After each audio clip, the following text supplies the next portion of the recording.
National ಎಕ್ಸ್‌ಪ್ರೆಸ್‌ಗೆ ಸ್ವಾಗತ. ನಾನು ಲಾವಣ್ಯ. ಮುಂಬರುವಂತಹ ಪಶ್ಚಿಮ ಬಂಗಾಳ ವಿಧಾನಸಭಾ ಚುನಾವಣೆಯಲ್ಲಿ ಬಿಜೆಪಿ ಗೆದ್ದೇ ಗೆಲ್ಲುತ್ತೆ ಅಂತ ಕೇಂದ್ರ ಗೃಹ ಸಚಿವ ಅಮಿತ್ ಶಾ ಅವರು ವಿಶ್ವಾಸವನ್ನ ವ್ಯಕ್ತಪಡಿಸಿದ್ದಾರೆ. ಸರ್ಕಾರ ರಚಿಸಿದ ನಂತರ ಒಳ ನುಸುಳುಕೋರರ ವಿರುದ್ಧ ಕ್ರಮ ಕೈಗೊಳ್ಳುವುದಾಗಿ ಅಮಿತ್ ಶಾ ಅವರು ಪ್ರತಿಜ್ಞೆ ಮಾಡಿದ್ದಾರೆ.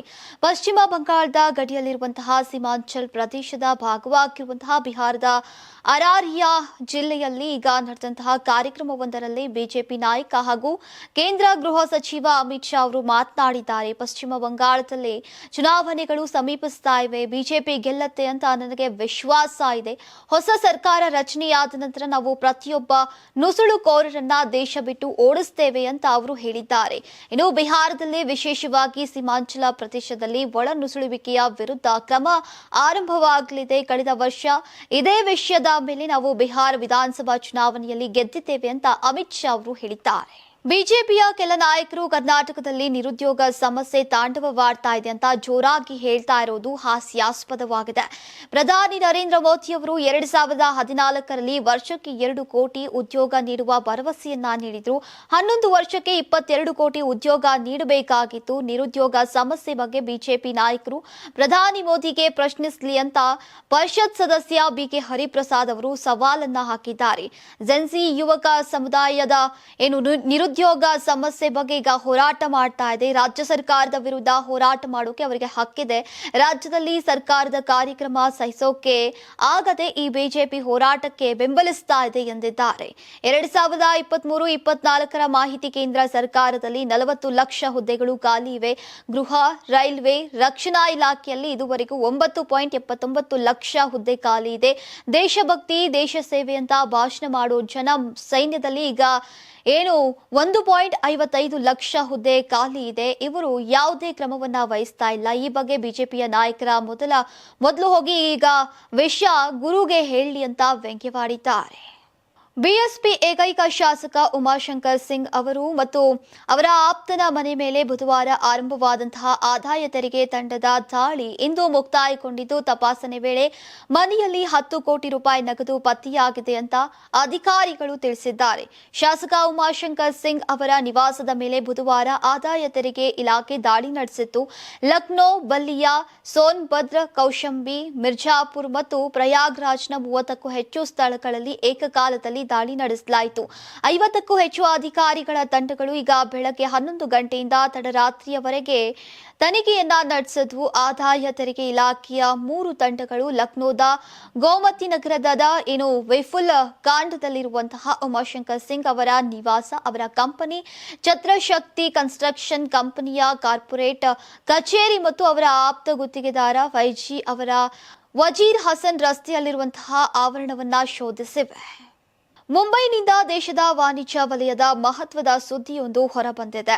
ಕೈಗಾರಿಕೋದ್ಯಮಿ ಅನಿಲ್ ಅಂಬಾನಿ ಅವರ ಮುಂಬೈನಲ್ಲಿರುವಂತಹ ಅಬೋರ್ಡ್ ನಿವಾಸದ ಮೇಲೆ ಇಡಿ ತಾತ್ಕಾಲಿಕ ಮುಟ್ಟುಗೋಲು ಕ್ರಮವನ್ನ ಕೈಗೊಂಡಿದೆ. ಇಡಿ ಮೂಲಗಳ ಪ್ರಕಾರ ವಶಪಡಿಸಿಕೊಂಡಂತಹ ಮನೆಯ ಮೌಲ್ಯ 3,716 ಕೋಟಿ ರೂಪಾಯಿ ಅಂತ ಅಂದಾಜಿಸಲಾಗಿದೆ. ಇಡಿ ಪ್ರಕಾರ ಅನಿಲ್ ಅಂಬಾನಿ ಅವರ ಗ್ರೂಪ್ ಕಂಪನಿಗಳ ವಿರುದ್ಧ ಈಗ ಇದುವರೆಗೂ ಒಟ್ಟು ಮುಟ್ಟುಗೋಲು ಕ್ರಮ 15,000 ಕೋಟಿ ರೂಪಾಯಿಗಳಿಗಿಂತ ಹೆಚ್ಚು. ಇದರ ನಡುವೆ ಈಗ ಇಡಿ ಕ್ರಮ ಕೈಗೊಳ್ಳುವ ಮೊದಲು ಬಾಂಬೆ ಹೈಕೋರ್ಟ್ ಸೋಮವಾರ ಅನಿಲ್ ಅಂಬಾನಿ ಕಂಪನಿಗಳಿಗೆ ದೊಡ್ಡ ಹೊಡೆತವನ್ನ ನೀಡಿತು. ಈ ಪ್ರಕರಣಕ್ಕೆ ಸಂಬಂಧಿಸಿದ ಏಕ ನ್ಯಾಯಾಧೀಶ ಪೀಠದ ಮಧ್ಯಂತರ ಆದೇಶವನ್ನ ಹೈಕೋರ್ಟ್ ರದ್ದುಗೊಳಿಸಿದೆ. ರಿಲಯನ್ಸ್ ಕಮ್ಯುನಿಕೇಷನ್ಸ್ ಲಿಮಿಟೆಡ್ನ ಬ್ಯಾಂಕ್ ಖಾತೆಗಳನ್ನ ವಂಚನೆ ಅಂತ ವರ್ಗೀಕರಿಸುವ ಕ್ರಮವನ್ನ ಏಕ ನ್ಯಾಯಾಧೀಶ ಪೀಠ ತಡೆಹಿಡಿಯುವ ಆದೇಶವನ್ನ ನೀಡಿತು. ಇದರ ನಡುವೆ ಈಗ ಇಡಿ ಈ ಕ್ರಮವನ್ನ ಈಗ ತಾತ್ಕಾಲಿಕ ಆಧಾರದ ಮೇಲೆ ತೆಗೆದುಕೊಂಡಿದ್ರು ಕೂಡ ಅನಿಲ್ ಅಂಬಾನಿ ಅವರ ಸಮಸ್ಯೆಗಳನ್ನ ಇದು ಹೆಚ್ಚಿಸುವಂತಹ ಸಾಧ್ಯತೆ ಇದೆ. ಇಸ್ರೇಲ್ಗೆ 2 ದಿನಗಳ ಪ್ರವಾಸ ಕೈಗೊಂಡಿರುವಂತಹ ಪ್ರಧಾನಿ ನರೇಂದ್ರ ಮೋದಿ ಅವರು ಡಿಜಿಟಲ್ ಕ್ಷೇತ್ರದಲ್ಲಿ ಹೊಸ ಮೈಲುಗಲ್ಲನ್ನ ಸಾಧಿಸಿದ್ದಾರೆ. ಇನ್ಸ್ಟಾಗ್ರಾಂನಲ್ಲಿ 100 ಮಿಲಿಯನ್ ಅಂದ್ರೆ 10 ಕೋಟಿ ಫಾಲೋವರ್ಸ್ ಹೊಂದುವ ಮೂಲಕ ಈಗ ವಿಶೇಷ ಸಾಧನೆಯನ್ನ ಮಾಡಿದ್ದಾರೆ. ಈ ಮೂಲಕ ದೇಶವನ್ನ ಮುನ್ನಡೆಸುವಂತಹ ಜಗತ್ತಿನ ನಾಯಕರ ಪಟ್ಟಿಯಲ್ಲಿ ಮೊದಲ ವಿಶ್ವ ನಾಯಕ ಹಾಗೂ ರಾಜಕಾರಣಿ ಎಂಬ ಹೆಗ್ಗಳಿಕೆಗೂ ಮೋದಿ ಪಾತ್ರರಾಗಿದ್ದಾರೆ. 2014ರಲ್ಲಿ ಮೊದಲ ಬಾರಿಗೆ ಪ್ರಧಾನಿ ಹುದ್ದೆಗೇರಿದಂತಹ ಬಳಿಕ ಇನ್ಸ್ಟಾಗ್ರಾಂ ಪ್ರವೇಶಿಸಿದ ಮೋದಿ ಅವರು ಕಳೆದ ದಶಕಗಳಲ್ಲಿ ಗಮನಾರ್ಹ ಬೆಳವಣಿಗೆಯನ್ನ ಸಾಧಿಸಿದ್ದಾರೆ. ಜಾಗತಿಕ ನಾಯಕರ ಪಟ್ಟಿಯಲ್ಲಿ ಅಮೆರಿಕ ಅಧ್ಯಕ್ಷ Donald Donald Trump, Indonesia, Brazil ಅಧ್ಯಕ್ಷರು ಹಾಗೂ ಭಾರತದ ಯೋಗಿ ಆದಿತ್ಯನಾಥ್ ಮತ್ತು ರಾಹುಲ್ ಗಾಂಧಿ ಅವರಿಗೆ ಹೋಲಿಸಿದ್ರೆ ಮೋದಿ ಫಾಲೋವರ್ಸ್ಗಳ ಸಂಖ್ಯೆ ಹಲವು ಪಟ್ಟು ಹೆಚ್ಚಿದೆ. ತೆಲಂಗಾಣದಲ್ಲಿ ಹಿರಿಯ ನೈರ್ಮಲ್ಯ ಕಾರ್ಮಿಕರು ತಿಂಗಳಿಗೆ ಸುಮಾರು 2 ಲಕ್ಷ ರೂಪಾಯಿ ಸಂಬಳವನ್ನ ಪಡಿತಾ ಇರುವಂತಹ ವಿಚಾರ ಈಗ ಬೆಳಕಿಗೆ ಬಂದಿದೆ. ಗ್ರೇಟರ್ ಹೈದರಾಬಾದ್ ಮುನ್ಸಿಪಲ್ ಕಾರ್ಪೊರೇಷನ್ನಲ್ಲಿರುವಂತಹ ಹಿರಿಯ ನೈರ್ಮಲ್ಯ ಕಾರ್ಮಿಕರು ದೀರ್ಘ ವರ್ಷಗಳ ಸೇವೆ ಮತ್ತು ಪರಿಷ್ಕರಣೆಗಳ ನಂತರ ತಿಂಗಳಿಗೆ ಸುಮಾರು 2 ಲಕ್ಷ ರೂಪಾಯಿ ಸಂಬಳ ಪಡೆದರೆ ಉನ್ನತ ಸರ್ಕಾರಿ ಎಂಜಿನಿಯರ್ಗಳು ತಿಂಗಳಿಗೆ 7 ಲಕ್ಷ ರೂಪಾಯಿ ಸಂಬಳವನ್ನ ಪಡೆದಿದ್ದಾರೆ. ತೆಲಂಗಾಣದಲ್ಲಿ ಅತಿ ಹೆಚ್ಚು ವೇತನ ತೆಲಂಗಾಣ ರಾಜ್ಯ ವಿದ್ಯುತ್ ಉತ್ಪಾದನಾ ನಿಗಮ ಲಿಮಿಟೆಡ್, ತೆಲಂಗಾಣ ರಾಜ್ಯ ಪ್ರಸರಣ ನಿಗಮ ಲಿಮಿಟೆಡ್ ಮತ್ತು ಡಿಐಎಸ್ಸಿಒಎಂನ ಮುಖ್ಯ ಎಂಜಿನಿಯರ್ಗಳಿಗೆ ಸಿಗ್ತಾ ಇದೆ. ತೆಲಂಗಾಣದ ಸಂಬಳ ಮತ್ತು ಪಿಂಚಣಿ ಏರಿಕೆಯಾಗಿದ್ದು ಈಗ ಬಜೆಟ್ಗೆ ಭಾರಿ ಹೊರೆಯಾಗಿದೆ. ಇನ್ನು ರಾಜ್ಯವು ಈಗ ಪ್ರತಿ ತಿಂಗಳು ಸುಮಾರು 6,000 ಕೋಟಿ ರೂಪಾಯಿಗಳನ್ನ ವೇತನ ಮತ್ತು ಪಿಂಚಣಿಗಾಗಿ ಖರ್ಚು ಮಾಡ್ತಾ ಇದೆ. 2014ರಲ್ಲಿ ರಾಜ್ಯ ರಚನೆಯ ಸಮಯದಲ್ಲಿ ಖರ್ಚು ಮಾಡಿದ್ದಕ್ಕಿಂತ ಸುಮಾರು 4 ಪಟ್ಟು ಏರಿಕೆಯಾಗಿದೆ ಅಂತ ಹಿರಿಯ ಸರ್ಕಾರಿ ಅಧಿಕಾರಿಗಳು ತಿಳಿಸಿದ್ದಾರೆ. ರಾಷ್ಟ್ರ ರಾಜಧಾನಿಯ ಹೆಸರು ಬದಲಾಗುತ್ತಾ? ದೆಹಲಿ ಅನ್ನೋ ಹೆಸರನ್ನ ಈಗ ಬದಲಾಯಿಸಿ ಹೊಸ ಹೆಸರು ಇಡ್ಲಿದ್ದಾರಾ? ಕೇರಳಂ ಆದ ಬೆನ್ನಲ್ಲೇ ಈಗ ಒಂದು ಸುದ್ದಿ ಸದ್ದು ಮಾಡ್ತಾ ಇದೆ. ದೆಹಲಿಯ ಬಿಜೆಪಿ ಸಂಸದರೊಬ್ಬರು ಈಗ ಕೇಂದ್ರ ಸರ್ಕಾರಕ್ಕೆ ಪತ್ರವನ್ನ ಬರೆದು ರಾಷ್ಟ್ರ ರಾಜಧಾನಿಯ ಹೆಸರನ್ನ ಇಂದ್ರಪ್ರಸ್ಥ ಅಂತ ಬದಲಾಯಿಸುವಂತೆ ಕೋರಿದ್ದಾರೆ. ಈ ಕ್ರಮವು ಈಗ ನಗರದ ಪ್ರಾಚೀನ ನಾಗರಿಕತೆಯ ಗುರುತನ್ನ ಪುನಃ ಸ್ಥಾಪಿಸುತ್ತೆ ಮತ್ತು ಆಧುನಿಕ ಭಾರತವನ್ನ ಅದರ ಐತಿಹಾಸಿಕ ಬೇರುಗಳೊಂದಿಗೆ ಮರು ಸಂಪರ್ಕಿಸುತ್ತೆ ಅಂತ ವಾದಿಸಿದ್ದಾರೆ. ಚಾಂದನಿ ಚೌಕ್ ಸಂಸದ ಪ್ರವೀಣ್ ಖಂಡೇಕ್ವಾಲ್ ಅವರು ತಮ್ಮ ಪತ್ರದಲ್ಲಿ ಇದನ್ನ ಬರೆದಿದ್ದಾರೆ. ಮಹಾಭಾರತದಲ್ಲಿ ವಿವರಿಸಿದ ಪ್ರಾಚೀನ ನಗರದೊಂದಿಗೆ ಸಂಬಂಧಿಸಿದಂತಹ ಇಂದ್ರಪ್ರಸ್ಥ ಎಂಬ ಹೆಸರು ರಾಜಧಾನಿಯ ಆರಂಭಿಕ ನಾಗರಿಕತೆಯ ಮೂಲವನ್ನ ಪ್ರತಿನಿಧಿಸುತ್ತೆ. ಆದರೆ ದೆಹಲಿ ಎಂಬ ಹೆಸರು ನಂತರದ ಐತಿಹಾಸಿಕ ಹಂತವನ್ನ ಪ್ರತಿಬಿಂಬಿಸುತ್ತೆ ಅಂತ ಹೇಳಿದ್ದಾರೆ. ಭದ್ರತಾ ಸಿಬ್ಬಂದಿ ನಡೆಸಿದಂತಹ ಕಾರ್ಯಾಚರಣೆಯಲ್ಲಿ 2 ಮಾವೋವಾದಿಗಳನ್ನ ಹೊಡೆದುರುಳಿಸಲಾಗಿದೆ. ಛತ್ತೀಸ್ಗಢದ ಬಿಜಾಪುರ್ ಜಿಲ್ಲೆಯಲ್ಲಿ ಗುರುವಾರ ಭದ್ರತಾ ಸಿಬ್ಬಂದಿ ಎನ್ಕೌಂಟರ್ ಅನ್ನ ನಡೆಸಿದ್ದಾರೆ. ಇಂದ್ರಾವತಿ ನದಿಯ ದಡದಲ್ಲಿರುವಂತಹ ಕಾಡಿನಲ್ಲಿ ಬೆಳಗ್ಗೆ ಭದ್ರತಾ ಪಡೆಗಳ ಜಂಟಿ ತಂಡ ನಕ್ಸಲ್ ವಿರೋಧಿ ಕಾರ್ಯಾಚರಣೆ ನಡೆಸ್ತಾ ಇದ್ದಾಗ ಗುಂಡಿನ ಚಕಮಕಿ ನಡೆಯಿತು ಅಂತ ಹಿರಿಯ ಪೊಲೀಸ್ ಅಧಿಕಾರಿಯೊಬ್ಬರು ತಿಳಿಸಿದ್ದಾರೆ. ಬಂದೂಕುಗಳು ಸದ್ದು ಮೌನವಾದ ನಂತರ ಸಮವಸ್ತ್ರ ಧರಿಸಿದಂತಹ 2 ನಕ್ಸಲರ ಮೃತದೇಹಗಳು ಒಂದು ಸೆಲ್ಫ್ ಲೋಡಿಂಗ್ ರೈಫಲ್, ಒಂದು ಇನ್ಸಾನ್ ರೈಫಲ್ ಮತ್ತು 12 ಬೋರ್ ರೈಫಲ್ ಅನ್ನ ಸ್ಥಳದಿಂದ ವಶಪಡಿಸಿಕೊಳ್ಳಲಾಗಿದೆ ಅಂತ ಹೇಳಿದ್ದಾರೆ. ಇನ್ನು ಶೋಧ ಕಾರ್ಯಾಚರಣೆಯನ್ನು ನಡೀತಾ ಇದೆ ಅಂತ ಪೊಲೀಸ್ ಅಧಿಕಾರಿಗಳು ತಿಳಿಸಿದ್ದಾರೆ. ಈ ಕಾರ್ಯಾಚರಣೆಯೊಂದಿಗೆ ಈ ವರ್ಷ ಇಲ್ಲಿಯವರೆಗೆ ರಾಜ್ಯದಲ್ಲಿ ಕನಿಷ್ಠ 25 ನಕ್ಸಲರನ್ನ ಪ್ರತ್ಯೇಕ ಎನ್ಕೌಂಟರ್ಗಳಲ್ಲಿ ಹತ್ಯೆ ಮಾಡಲಾಗಿದೆ. ಲವ್ ಜಿಹಾದ್ ಕುರಿತಂತಹ ಕತೆ ಹೊಂದಿರುವಂತಹ ದಿ ಕೇರಳ ಸ್ಟೋರಿ 2 ಸಿನಿಮಾ ಈಗ ಈ ವಾರ ಬಿಡುಗಡೆಯಾಗ್ತಾ ಇಲ್ಲ. ಫೆಬ್ರವರಿ 27ರಂದು ರಿಲೀಸ್ ಮಾಡೋಕೆ ಚಿತ್ರತಂಡ ಸಕಲ ಸಿದ್ಧತೆಯನ್ನ ಮಾಡಿಕೊಂಡಿತ್ತು. ಆದರೆ ಈ ಸಿನಿಮಾದ ಬಿಡುಗಡೆಗೆ ಕೇರಳ ಹೈಕೋರ್ಟ್ ತಡೆಯನ್ನ ನೀಡಿದೆ.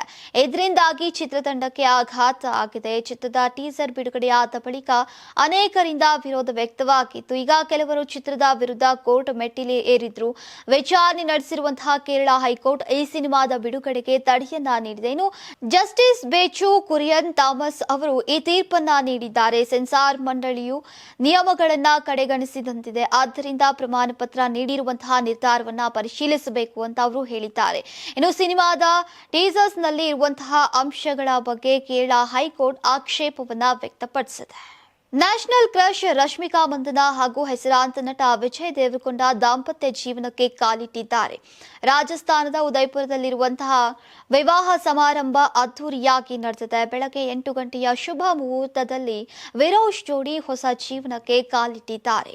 ಕುಟುಂಬಸ್ಥರು ಮತ್ತು ಆಪ್ತರಿಗೆ ಮಾತ್ರ ಆಹ್ವಾನವನ್ನ ನೀಡಲಾಗಿತ್ತು. ಕಳೆದ 3 ದಿನಗಳಿಂದ ಶಾಸ್ತ್ರಗಳು ನಡೀತಾ ಇದ್ದು ಹಳದಿ ಶಾಸ್ತ್ರ, ಮೆಹಂದಿ, ಸಂಗೀತ ಹೀಗೆ ಪಕ್ಕಾ ಪ್ಲಾನ್ ಮಾಡಿಕೊಂಡೇ ಉದಯಪುರಕ್ಕೆ ಜೋಡಿ ಹಾರಿತು.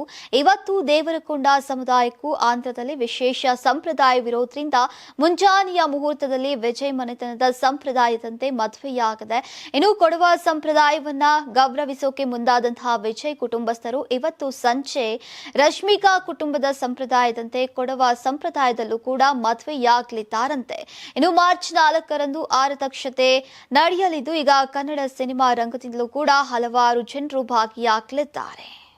Karnataka TV Leader Awards 2025 Best MLA Nomination Kalyana Karnataka Sharanagowda Kandakuru Gurumitkal Kshetra Ajay Singh Jewargi Kshetra Shailendra Beldale Bidar ದಕ್ಷಿಣ ಕ್ಷೇತ್ರ ಶರಣು ಸಲಗರ್ ಬಸವ ಕಲ್ಯಾಣ ಕ್ಷೇತ್ರ ಬಸವರಾಜ್ ಮತ್ತಮೋಡ್ ಕಲಬುರಗಿ ಗ್ರಾಮೀಣ ಕ್ಷೇತ್ರ ಅಲ್ಲಮಪ್ರಭು ಪಾಟೀಲ್ ಕಲಬುರಗಿ ದಕ್ಷಿಣ ಕ್ಷೇತ್ರ ಮಾನಪ್ಪ ಡಿ ವಜ್ಜಲ್ ಲಿಂಗಸುಗೂರು ಕ್ಷೇತ್ರ ಅವಿನಾಶ್ ಜಾಧವ್ ಚಿಂಚೋಳಿ ಕ್ಷೇತ್ರ ಹಂಪನಗೌಡ ಬದರ್ಲಿ ಸಂದನೂರು ಕ್ಷೇತ್ರ ರಾಘವೇಂದ್ರ ಹಿಟ್ನಾಳ್ ಕೊಪ್ಪಳ ಕ್ಷೇತ್ರ ಗಣೇಶ್ ಕಂಪ್ಲಿ ಕ್ಷೇತ್ರ ಕೃಷ್ಣ ನಾಯಕ್ ಹಡಗಲಿ ಕ್ಷೇತ್ರ ಕರ್ನಾಟಕ ಟಿವಿ ವಾಟ್ಸ್ಆಪ್ ಚಾನೆಲ್ ಮೂಲಕ ವೋಟ್ ಮಾಡಿ ಹಾಗೂ ಇವರಲ್ಲಿ ಬೆಸ್ಟ್ ಎಂಎಲ್ಎ ಯಾರಂತ ಕಮೆಂಟ್ ಮಾಡಿ. ನೀವು ಸಣ್ಣ ಆಗ್ಬೇಕಲ್ವಾ? ಅದು ಒಂದು ಉತ್ತಮ ಆಹಾರದಿಂದ ಸಣ್ಣ ಆಗ್ಬೇಕಲ್ವಾ? ಪ್ರತಿದಿನ ನಮ್ಮ ಜೀನಿ ಸ್ಲಿಮ್ ನ ಯೂಸ್ ಮಾಡಿ ಯಾವುದೇ ಸೈಡ್ ಎಫೆಕ್ಟ್ ಇಲ್ದಂಗೆ ನೀವು ಸಣ್ಣ ಆಗ್ತೀರಾ.